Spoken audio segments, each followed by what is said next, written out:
enam, lima. Kak. Okay kak, akak ada masa sedikit tak? Kak nak tak join kita punya challenge? Masuk dekat Spinmat ni, akak ambil apa saja yang akak nak dalam masa seminit. Nak lah, best tu. Betul, jom guys. Dalam kiraan 3, 2, 1. Okey. Laju. Challenge nak payung akak ni. Laju. Ni apa yang akak nak? Mesti payung. Berat. Biar saya tunggu. Berat ni. 30 second lagi. Lagi 15 second. 8,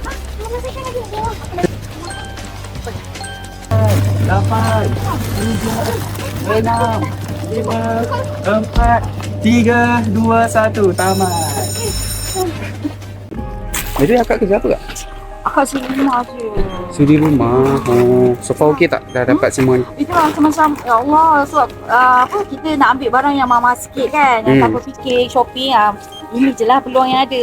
Lebih daripada mencukupi ya? Ya, betul. Okey, diharapkan kita sama-sama.